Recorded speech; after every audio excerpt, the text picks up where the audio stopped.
I'm Josh, the founder of the Accountability Group, and I am Josh, and I am also an addict. And today I'll be sharing my experience, strength, and hope with you during Sunday Fun Day, July 17th.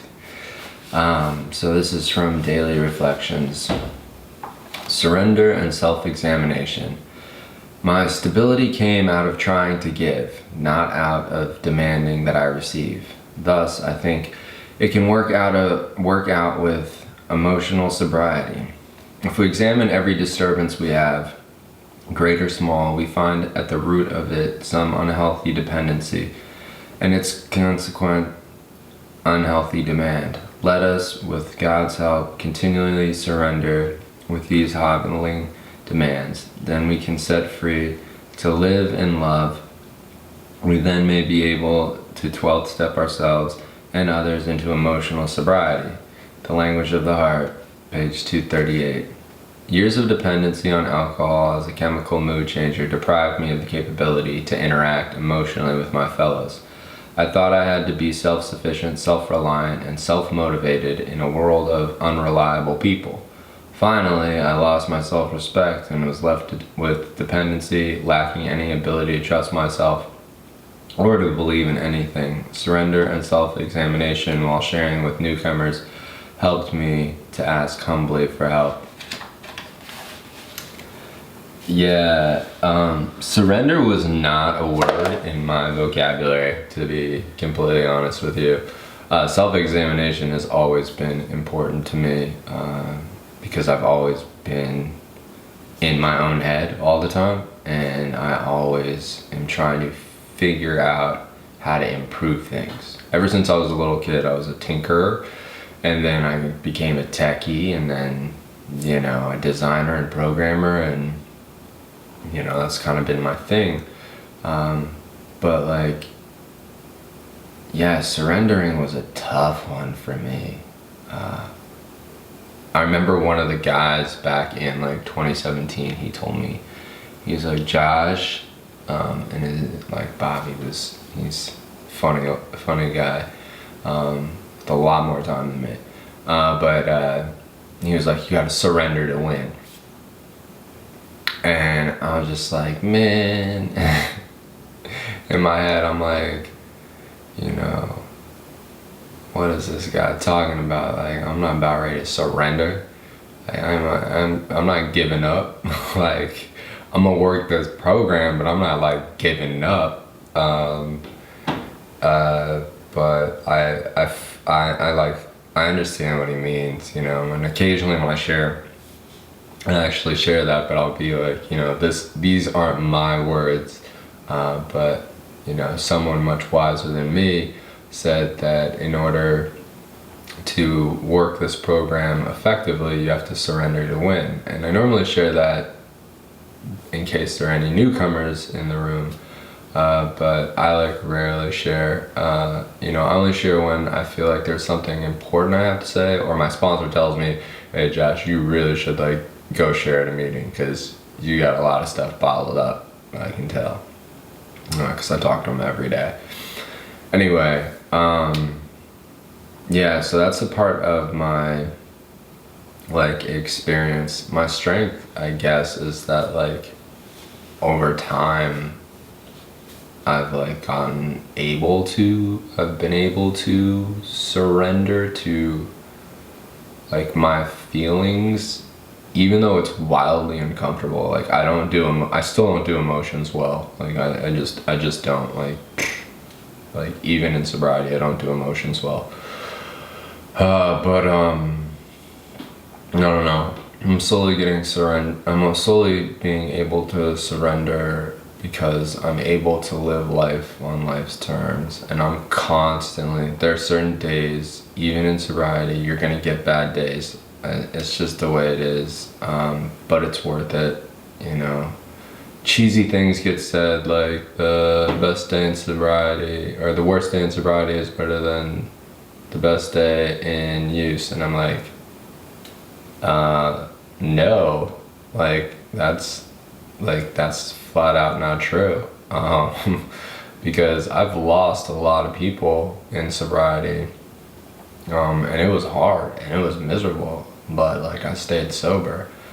But there were times where I remember using during the early periods where it was fun. It was just one of those things where, and this describes the whole loss of self-respect and like the dependency and the necessities to surrender, is that it got to the point where it was no longer fun. So it's fun until it's no longer fun, right?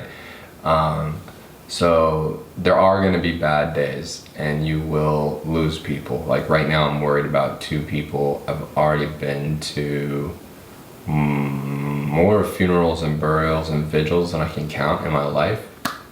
But we're only in July and I've had to bury 4 people. Like that's how serious this is. So, you know, for me personally also, when I go throughout the day and like something gets under my skin and bothers me, I find myself saying the serenity prayer in my head. Sometimes I'll mutter it underneath my breath and people will think like I'm either like saying something bad about them, so they'll like confront me and want me to repeat myself, and I'm like, no, I'm just saying like a prayer. And they're like, oh, you're religious? And I was like, not particularly, it's just you know, something that I say. It's like, you know, a positive affirmation because it's true. Like, you know, that's the whole point of the serenity prayer. And then most of the times I just say it in my head, but like that's just how it is, you know. Bad things happen, you know, family and friends pass away. In my case, a lot of people pass away way too young, and then you lose family. That's just the natural course of life, you know. So for me, I think the whole hope is that I can continue to surrender more each day, which will help my sobriety. Surrender to the fact that I'm not always right. Surrender to the fact that I need to listen to my sponsor. Surrender to the fact that there are things greater than me. Surrender to the fact that in order for me to stay sober, I need to be vigilant and I need to stay strong and I need to really work my program with intention and actively. That means like calling my sponsor, texting people in the program and in my fellowships, and like doing things of service. And you know, even though like, you know, I don't want to be up at like 5 a.m. recording videos for the accountability group every single day, I still do it and I schedule them for various times because I want to try and help as many people as possible. There's millions of us struggling and suffering, but for me, if the accountability group is capable of saving one life, of helping one person and saving that one life, then that is a huge win for me.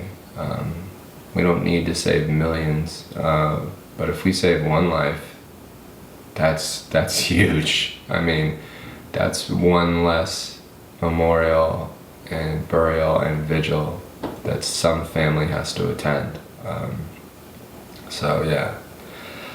So that's kind of my experience, strength, and hope.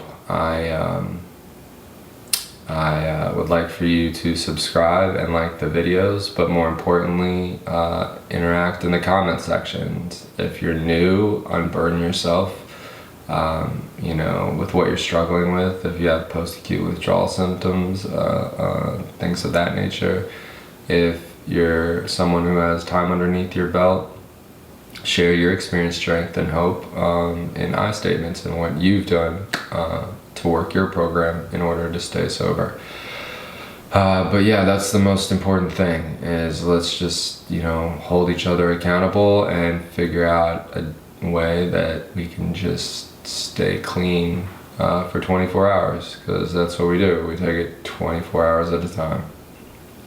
So wishing everyone well. I hope that you have a great day. I am Josh, the founder of the Accountability Group, and also I am Josh, an addict. And with that, I will say to you that please stay safe, stay strong, and stay sober.